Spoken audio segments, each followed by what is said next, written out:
Hi, Nurit. Hello, Kristin. Hi. It's so good to see you. So good to see you too. So, Nurit Siegel Smith, this woman is a testament to reaching out to someone who made an impression on you, even if you don't know them, and just going for it. I think, a lot of times in life we can feel intimidated about the cold outreach, but this was somebody who I saw and thought, wow, she's incredible. She's obviously got a lot of story to share. And honestly, I reached out before I had even started this show. And so I was just compelled to reach out to her based on what she was sharing. I had seen her speak at this event around this time last year when she was then the executive director of the Music Forward Foundation, which was/is, but I think was, yes, Live Nation's nonprofit arm, which was essentially championing a more inclusive music industry. And you can tell us more about that. But she was on a panel about the realities of what it looks like to try and create apprenticeships in creative industries, and her care and passion for the work really struck me. I had been working in apprenticeship work for years prior to that. And so to hear the way she was thinking about that specifically in creative industry was really compelling. And since then, there's been some pivots like we just touched on that she can tell us a little bit about.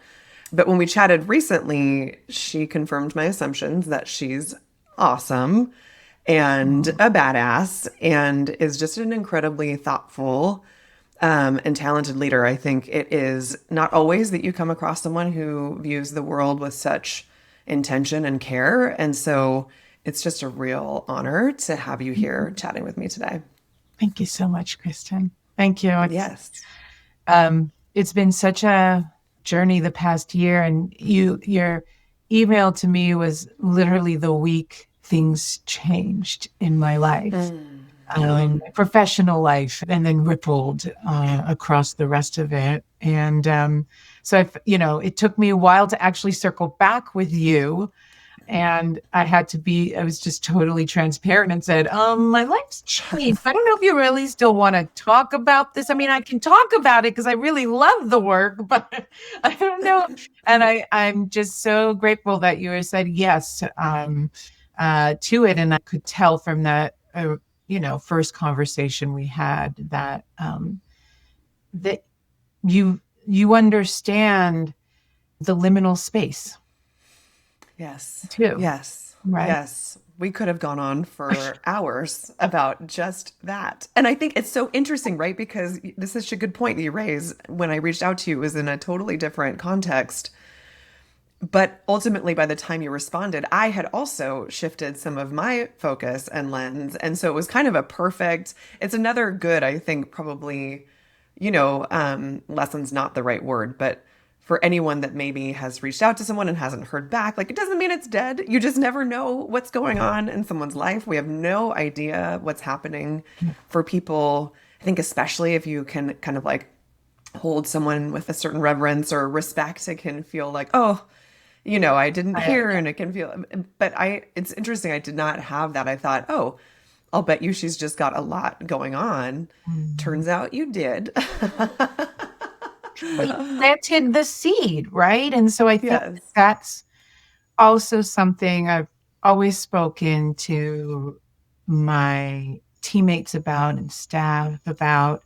And then I had to personally really think about it this past year as well, as all the seeds I planted, and frankly, which ones do I want to water and put light on, and which ones do I want to start cultivating a bit more. But you have to remember to keep planting seeds.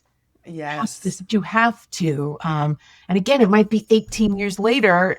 I reached out to some friend from fourth grade that I loved. Now that I have time to kind of go, hey, this was this beautiful tree I had in my life when I was 8, 9, 10 years old. And I really love this woman, and let's have lunch. Oh my gosh. I love that. I definitely believe in, don't hesitate to plant those seeds. And then again, you can keep coming back to it. I mean, as we get older, we realize that there isn't that like urgency and immediacy of Yes. needing things to come back, that we understand that we've got this like timeline. Well, at the same time, everything's going faster. So it's like, Yes. That is this is so interesting and important though, because I was just interviewing a woman who she's the director of education for the Roberts Family Development Center in Sacramento. And they do a lot of work in community, working with under-resourced families, folks that have children that are maybe going in and out of like behavioral health challenges or the juvenile justice system. And her whole journey that she's been on as a leader of our kind of age group is navigating what it means to support and hold the upcoming generation that's entering the workforce and recognizing that this is a skill that is going to have to be taught very explicitly, this idea of not having instant gratification, because they grew up in a time where, a smartphone was just essentially an extension of their experience from a very young age. And so she was saying she feels like we need to really rethink. We can tend to look at that as entitlement, like the way they show up in some spaces, but it's actually just expectation that I immediately get a response or a whatever. And she has to work with them to say, it's not a personal thing. If someone does not respond to you right away, it could be X, Y, and Z. It doesn't mean that it has anything to do with you. And I thought that's hard enough for a generation of humans who did not grow up with that level of immediate gratification. So I love that you're saying that, because I think even if we are not in that space, we as leaders have to think about what that means for the next generation that's coming in, right? Yeah. I mean, she started as just like a coordinator and she wanted my salary in a couple of years. And I was like, wow, it took me 20 years to get that. But go for it. But yeah, it's also such a dynamic world right now. So, we can have all of these learned experiences, but I don't know, like there's also anything is possible right now. That's what I feel too. It's such a wacky, I feel like I'm in liminal space and and the country's in liminal space and the world is in liminal space too. It feels like we're just in this in between of what we were and what we're going to be. And I think we're all trying to figure out, a number of us, even if you're like working a job, but like a number of us are trying to figure out, where are we going and how do I spend my energy today to help guide us through this time into a better future too. I think that's so true. And, we had talked a little bit about how we both navigated my transition happened, several years ago, yours, around this time last year, I believe, and how it can feel very scary and also in some ways really exciting, because it gives us an opportunity to rethink some things and to ask ourselves those hard questions that maybe we hadn't asked. So I would love to, I definitely want to dig in there, but I think to start, the arts and creative industries can kind of feel like really foreign to anyone who's not worked in these spaces, or can kind of feel abstract. Yeah. And I would love to know, how did you land where you did? Like, let's go back to baby Nurit days. Were you always drawn to the arts and music specifically, or did that come later? No, it's interesting because I remember being quite an introvert, although I was a gymnast. And so you have to like stand up there and do your performance or your routine. But I did feel quite an introvert. I was always in sort of the geeky honors classes and I excelled in school, but I transitioned from gymnastics into dance around middle school. And so dance just became a passion point for me, that my mother even allowed me to graduate university with a dance and theater degree. So I think that shows that she really just wanted me to kind of find my own path. As I knew early, was I going to be a dancer? I went to New York with the degrees, and I'm like, I'm here. And New York was like, where are you? And I was like, I'm here. And I've got these degrees. And so I knew that, I always felt as an artist. And those first few years after college, it was like auditioning, but like, do I teach? Do I book? Am I a booking agent? Do I run theaters? And so I was testing all of these ways to make money and started to see like, oh, there are multiple career pathways into the creative industries, and particularly in that arts and culture space.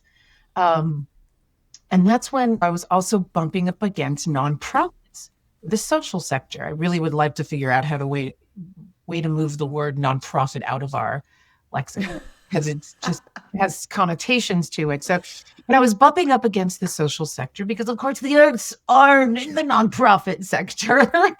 And so I landed my first sort of official job in my mid-20s in the program side of a nonprofit, the Screen Actors Guild Foundation. So now I was working with actors. I was performing in the theater with actors, and then there were actors, these film and television actors, and I was seeing the mix of all of them, and I was also seeing the struggle.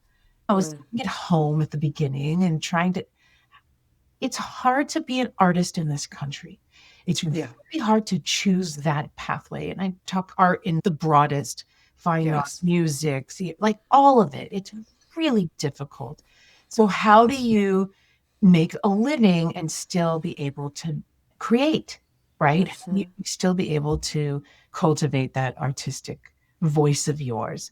And I did that for about a decade, still working in the nonprofit and staying curious about the nonprofit. So, hey, I want to do more of this program. Oh, I need to raise money for this. Oh, I want to tell the story. Oh, I need to market this. So I started the newsletter and I started the Facebook. But Facebook had to start, I was raising dollars for it. And so I started, I from programs went into marketing partnerships and then went into development and built the entire advancement team there. And so I also started seeing the generative nature of organizations very similar to how we create and build art and generative nature of art. And I started also identifying and articulating leadership because I was also choreographing and directing and creating music and sort of reflected my shared leadership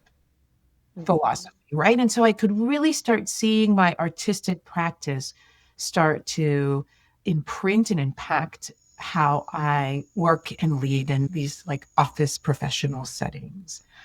And so from there, I helped run this amazing organization downtown LA, a free summer concert series called Grand Performances.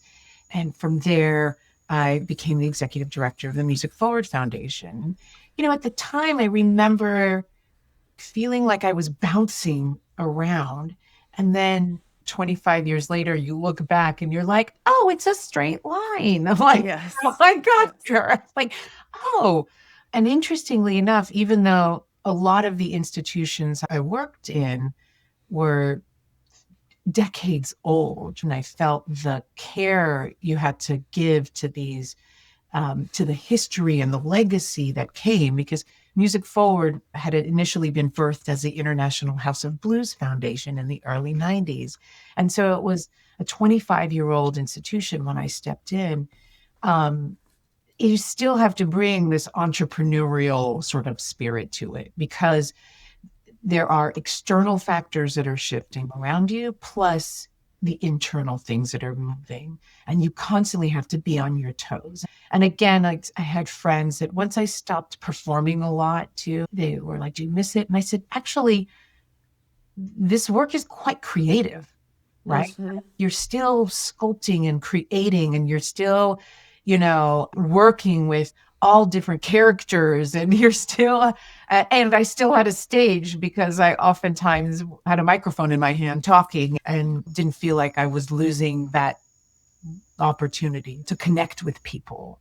Yes. I loved Music Forward. And when there was a moment a year ago when it came from on top that they wanted to pivot the mission of the organization after 32 years, I had to go through a grieving process. And frankly, as I was sunsetting this impactful organization, it was reaching 20,000 young people across multiple countries, a majority of the states. We built the entire path into the music industry. And you mentioned apprenticeships was that like final nugget. It took us 5 years to build that like final, the first federally recognized apprenticeships in the United States into music and live entertainment. But how do we get young people in middle school and high school just aware of all the careers? I used to say, at the end of at a movie, you see the crawl of all the names of the people that were involved. And I said, at a concert, because there's screens, even in the smallest club, there's usually a screen. Start crawling all the names of the people involved. And you start going, oh, that's a job. That's a job. That's a job. Right. Yes. So I want to be on the stage. And then 3 years later, maybe you're still playing in a band, but you're like, I helped build that stage.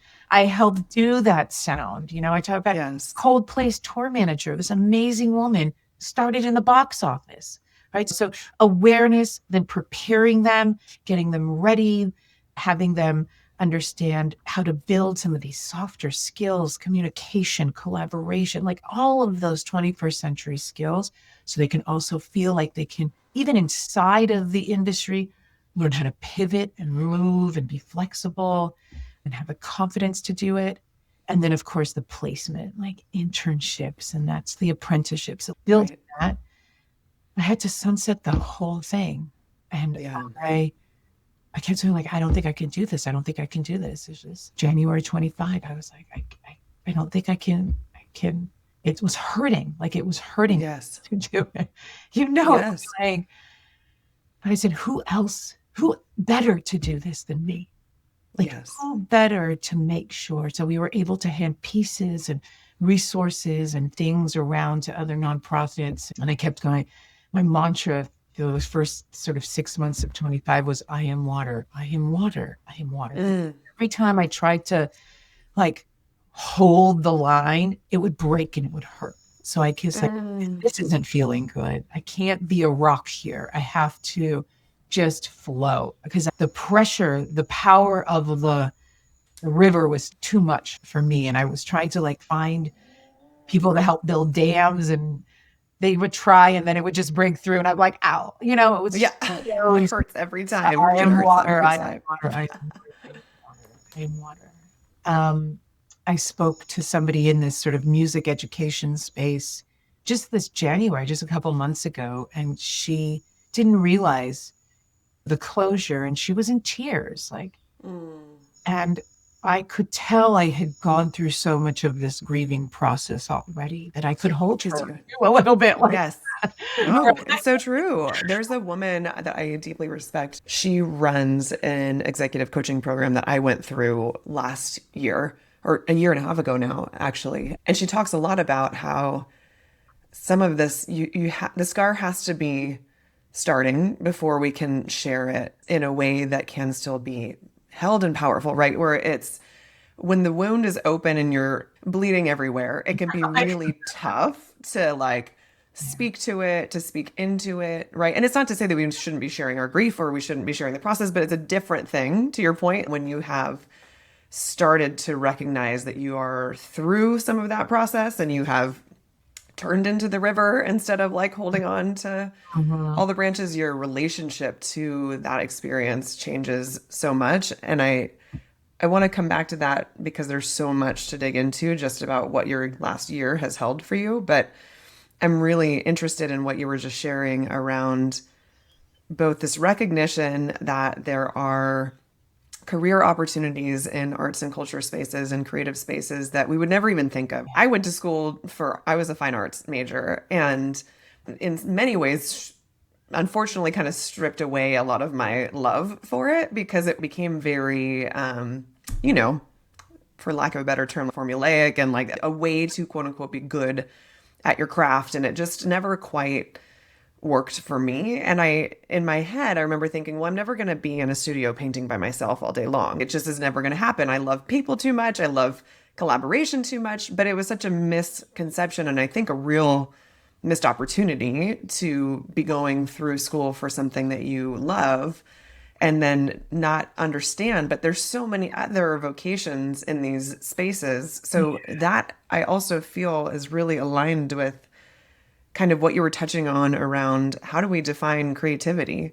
How do we define what it means to be a creative person? Because I think sometimes we have this idea that if I can't, draw, then I'm not a creative person. It's like, no, like there's a million ways that you get to be creative or practice a craft that isn't necessarily directly related to the output part. My husband talks about this a lot because he was raised by an incredibly strong and amazing woman who talked a lot about like your creativity can look different.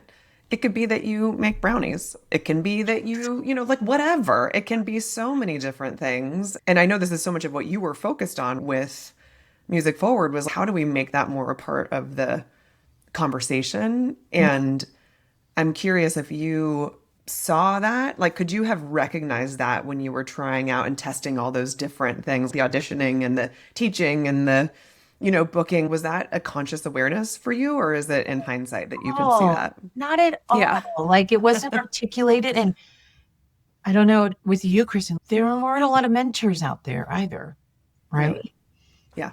Right. That's a whole nother conversation. I was going to say, not a lot. There was like, I think I had like the opposite of mentors. I had a whole other thing that happened.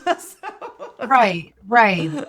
So I think that it was never articulated, and I think creative paths weren't encouraged as well.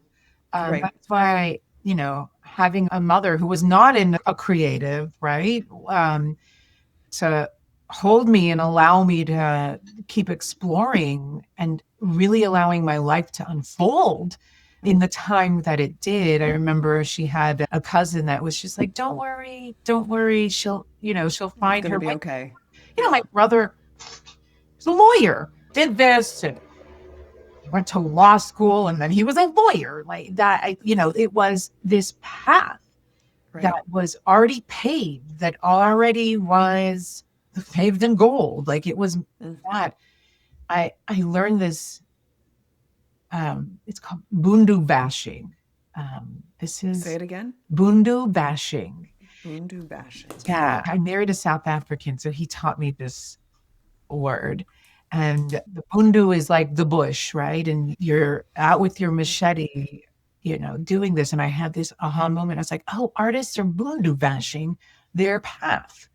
This is, this isn't like the path that was already made. It is creative path is you're out there, and sometimes somebody's already gone in this path. And so you're going to walk down that path. And then as an artist and creative, you're going to be like, I wonder what's over there. Well, let me Bundu bash a little bit more. Let me figure this out. And sometimes you're banging a tree and it's not going down. And you have to actually pivot, right? Because you're sitting there like trying for years, like doing this endeavor, and it's not working. And I'm like, okay, let's keep moving. But we're not on a path that is been paved. And so that's something that creators, I think, just have to understand the nature of their journey. It is an active, physically active work that has to be done. And again, I think that goes back to what we were talking about in terms of sort of time, that it takes longer sometimes because it's paved, right? It is. And sometimes it's so frustrating, right? I feel like there's some times that I'm like, gosh, I really wish that I would have just had a calling for a thing that had a straight line. But it's so fascinating as you're sharing this, because the first thing that's coming to my mind just selfishly is, oh, like that's what entrepreneurship is as well. It is this same concept of Bundu bashing. It's like you have a million people in front of you that have done it a certain way and can say they have the formula for how it works. And that's worked for them. And I think it's important, right, to have, there's an incredible wealth of information out there now on how to build or how to scale. And it's great to listen to that and internalize it. But you have to really know that you have to take the pieces from it that actually resonate for you, that you can't just follow somebody else's formula. And there's a lot of that right now, frankly, like follow X, Y, and Z, and you're going to be, a millionaire in a month. And it's like, that's all good. And I love that for you. But how do we do it in a way where you're giving people the knowledge and the information, but recognizing that most folks that are interested in building a business or interested in creative spaces, they're not in a full-time traditional role because they don't want to be told what to do every step of the way. How can we think with a little bit more nuance around what some of that information is? Because I think these two things are very aligned. Being an artist is being an entrepreneur in a lot of ways, right? I want to bring it back to you and kind of this season that you've been in. You have the now year since you had to start thinking about what it means to sunset this thing that you cared so deeply about. You and I aligned on this a lot when we first chatted because unfortunately with my org, it literally vanished overnight. There was no care to be taken because it was gone. But I similarly cared so deeply about the work and the humans it was impacting. And so the grieving process for that felt even more intense than the letting go of the thing itself. But for me, I recognized that I had to ask myself some really hard questions that I had not asked myself in the years prior because I just had never allowed myself to get quiet enough to ask those questions. I think that we also come from a time of hustle and go. And if you're a woman leader, you better keep your seat at the table or someone else going to grab it. There's no time to stop or reflect or pause. And so when it's kind of forced into your lap, it's like, no, I didn't want that. No, go away. I want to just keep going. But I think that's why I was also so drawn to the way you were sharing it, because sometimes these things do happen to us and we don't take the time to reflect. We just move straight into what's next and push forward. And you have taken this season to really ask yourself some thoughtful questions and think about what's next. So as you were maybe not coming out of, because I don't know if we ever come out of that moment completely. There's always something that will be a part of us from a transition as difficult and challenging as the one that we both experienced. But I noticed there was then at some point a pivot more into my own self-reflection and trying to figure out kind of where I wanted to be and how I wanted to spend my time.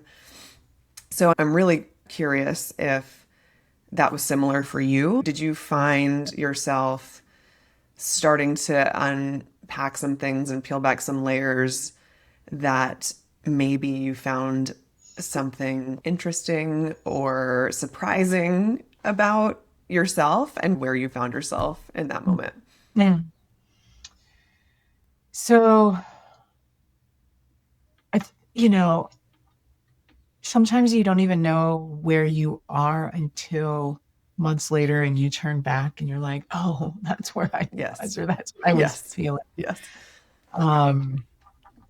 And I want to say it took me 6 months to just 100% breathe. Yep. Without it's literally exactly the same. I didn't mean to interrupt you, but no. I was going to say the exact same thing. So there's just 6 months. It's so weird. I tell people too, the last half of 2023 was just wretched, just absolutely awful. And so it's interesting you say 6 months. So sorry, keep going. No. I decided to just smoke a lot of pot and be inside. Just kind of did the same. I'm like, can I have also a cocktail and can I do it all? Can I do it? And I actually thought that it was helping me to sort of go to hibernate a little bit, right? Because I was licking my wounds and kind of just, I was very sensitive on who was around me and what type of inspiration. But I started kind of picking up different books that had been sitting on my nightstand for last 10 years. Or Yes. I took a course on wise agency, and I was starting to tap into knowledge and listening to not just my geopolitical podcasts, but, going back to some of the other meditation podcasts and philosophy podcasts, and trying to just be open to feeling again.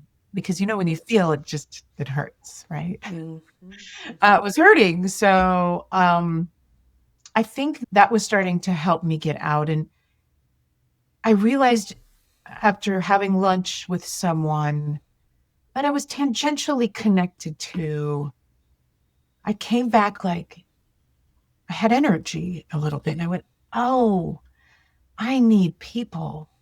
Like I can't be alone, just driving kids to that school and driving and making dinner, even though like finding breath in action was, I think, very good, because when you're working full time and running a household, you're never present. And so it was actually quite good to find that stillness, Yes. being fully present again. So it took a while to get there. And I think you kind of touched on this when you were talking about that, some of that entrepreneur and some like systems and, having to redefine measurements of success for myself. Yes. Right. Yes. And again, I would do that with my organizations. And I was like, why don't I do some of that strategic planning on myself, right? Like, what is my mission? What are my values? What does success mean to me? And I think I shared this with you as well, that I had a huge framework shift just a couple of months ago where it's like, what is this goal and striving for a goal? I flipped it and switched it and said, how do I create the context of my life that I want to be in so that my life can unfold from there? Right? Because I was like, I was applying for jobs and I was doing that whole race again. And it was not feeling good. It was not feeling good. And it was like, is that the goal, to get another job? Like, is that the goal? We need insurance. Like, oh yeah, that's the goal. Part of the goal. And part of it though, Kristin, like, I'm just, as layers keep peeling and awareness keeps peeling, my purpose and my work were so intertwined as well. And I was like, oh, they actually don't have to be. 100%. Yeah. I can serve on boards. I can volunteer. I can be as present for my kids and my husband. My relationship with my husband is the best it's been in a very long time. How can I be fully present for them and have purpose there and then make money somewhere else? Yeah. Yes. Like, so that's some of that. And I also get that comes with privilege too. Like that I'm able to even, like, I worked fucking hard for 25 years. And you know what? We're not going to redo the bathroom and we're not going to redo the kitchen and we're not going to do that because that's you can survive. Time. Exactly. And it was interesting, I think, for also in terms of, as my role and my salary increased, we didn't change our lifestyle that much.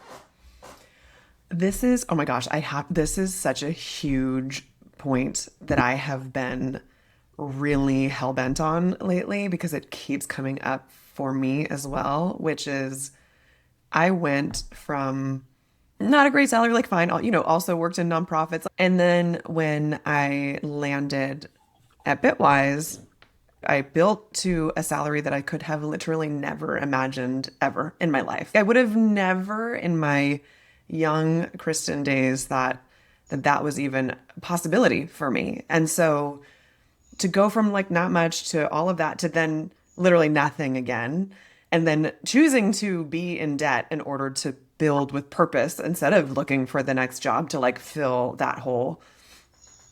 100% my baseline joy, my baseline just like being content did not change based on where I was with a salary or not. In fact, this is my big joke right now is I feel more present, fulfilled, happy now. And this is the most financially insecure I've ever been. Like it doesn't make any sense. But I think it does in the sense that exactly to your point, I think that's such a massive lesson that bizarrely we've almost had the benefit of seeing, even though it's been traumatic to see it in the way that we have. But it's like, I wish I could share that with people and say like, it doesn't, but it's like, you can't, I wonder, it's like, can people embody that without experiencing it? Because I think, people talk about this all the time. Like, money doesn't make you happy. Again, to your point around privilege, like once your baseline level needs are met, then past that, it's great that you could do, I'm like, we got to do more vacations and shit. That was cool. But it didn't change the foundation of my general happiness. And I'm interested, even as you were saying, it didn't change your lifestyle. Yeah. Does that resonate for you too? Just even as you're talking about your relationship with your husband being in the best place that it's been in. Isn't that wild that we have to go through these things sometimes to strip it all down to get to that foundation? I know. And it's one of those, when you listen to the meditation apps or like I was breathing through all my years of work and, be present.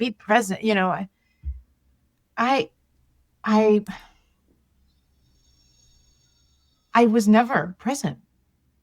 never present. Yeah. Fully present. Mm-hmm. Yes. Yeah. I'm with you on that. Because it was always driving towards what's next in some way, right? Like when you're that. Yeah. Yes. Right. It's too hard.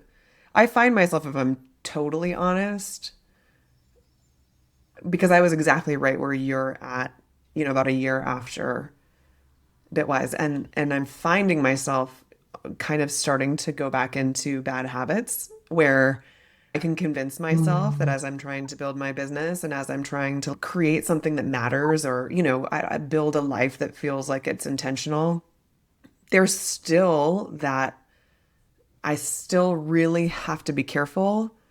It's easy to fall back into this, I have to do all the things and da, da, da, da. And like, if I can't get at it, then like, I'm not going to make the progress I want. And it's really hard, even after you've learned it, to stay with it. Yeah. Yeah. I mean, I'd love to do this conversation a year from now too. Yes, I think we should. Yes, I think we should. See that journey. I think that just articulating that framework of building the context of my life.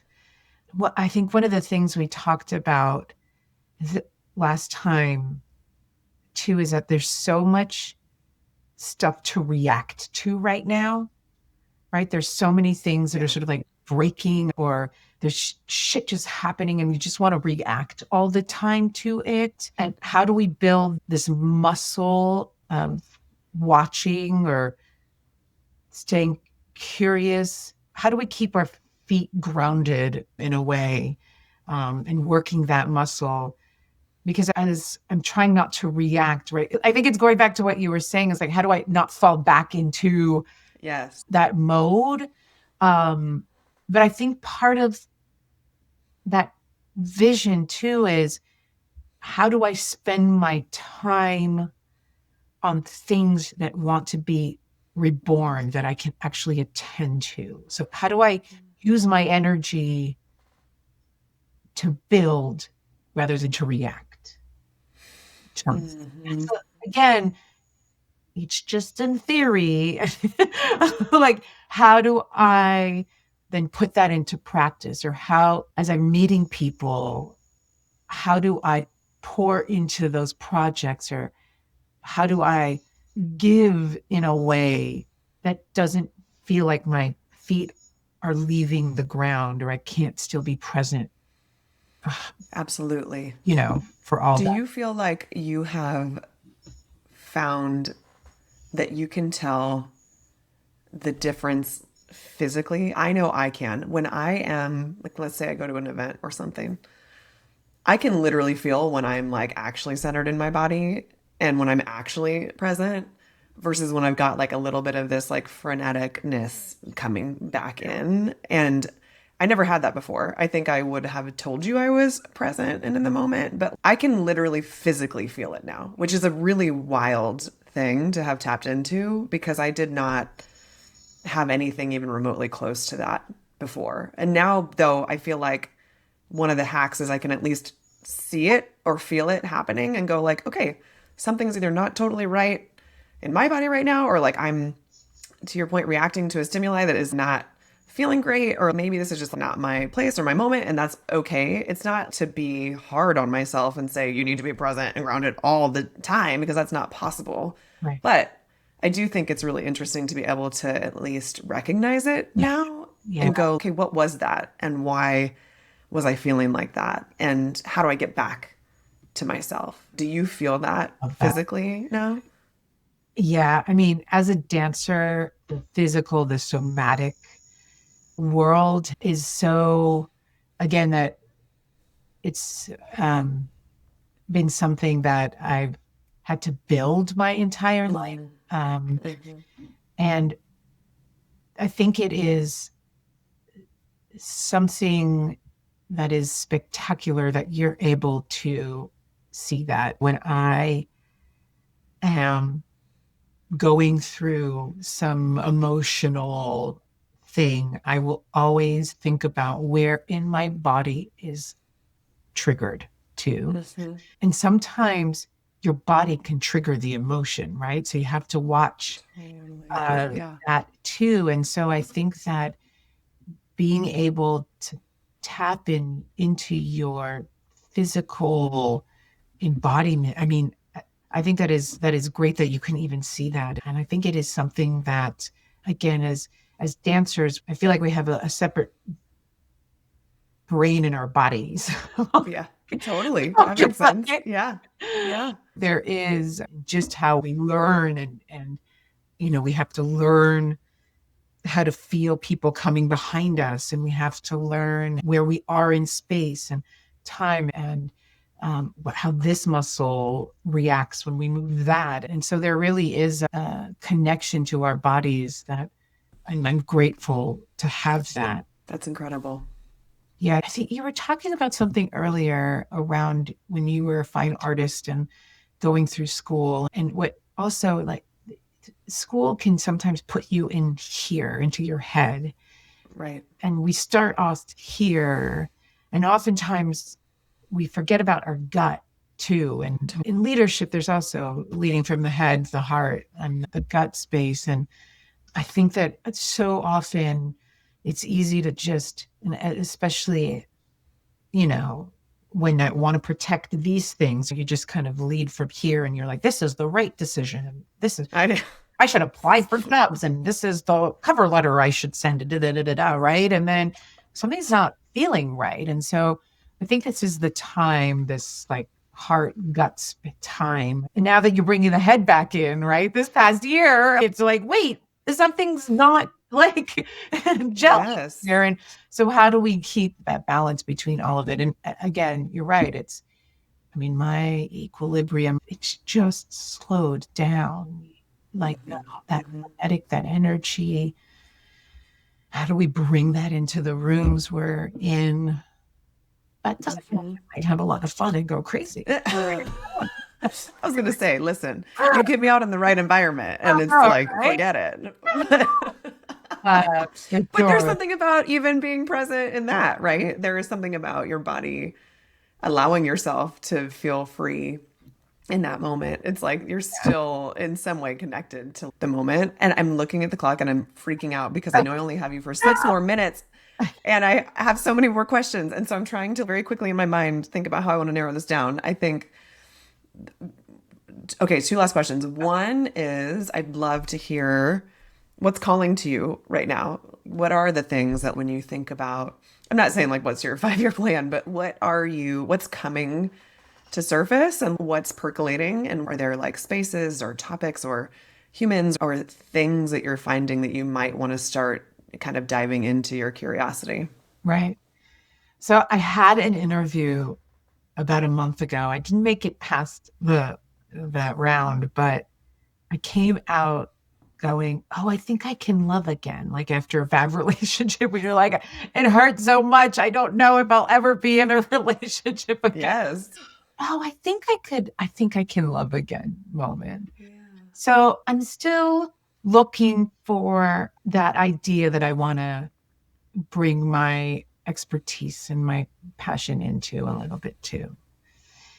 Again, the older I get, the more I see how this society just doesn't know what to do with aging and with older people. I'm thinking about the spaces for that, how to tap into wisdom, how to create intergenerational spaces, how to create. I have a friend in Minneapolis. She's involved in a creative aging processing. And I was like, exactly. I had that same, I was like, oh, yeah. How do we creatively age, or how do you bring creativity into that last third of your life, or things like that. And so that's been percolating a lot with me. I also, there's that, it's that test where there's like 3 dots this way and 3 dots this way. And it's like, how do you connect the dots without lifting your pen? And there's nothing in the instructions that say you can't go beyond the dots. People are like, oh, you're always trying to go. So yeah. Now that I'm thinking, I'm trying to think beyond the dots. Right? Yeah. How do I go beyond that that framework? How do I think beyond it? So there's very tactical things of the aging and of course the creative, and I'm always in that art space, right? That really is something I'm very passionate about too. But how do I not think in this frame?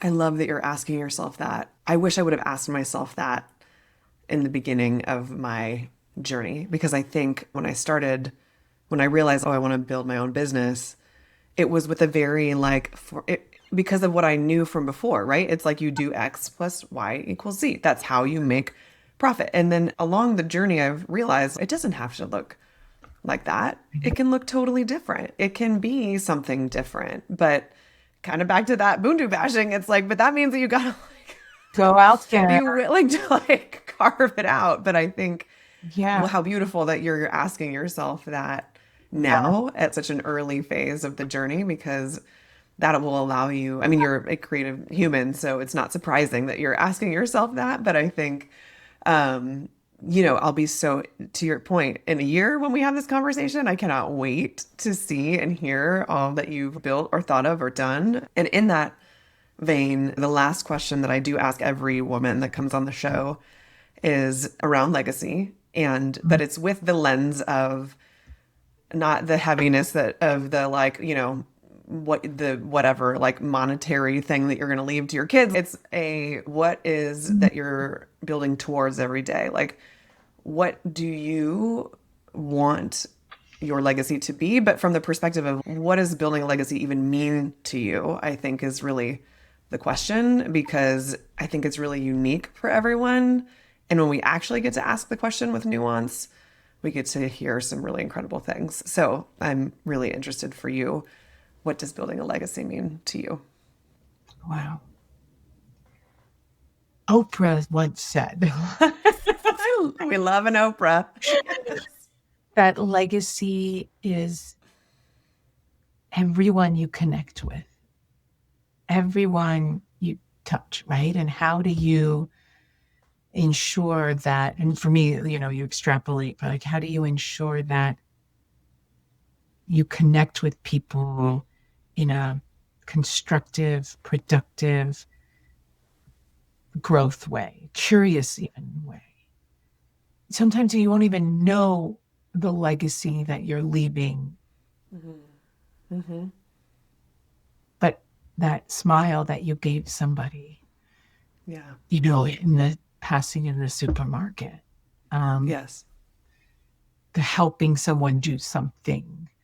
I definitely believe in helping. I mean, that's why I've been so connected with the social sector for so long. I just believe that, there are people that give, people that take, and it's about being a giver. There's this quote also that I saw recently, and I want to share it because I think that there's something about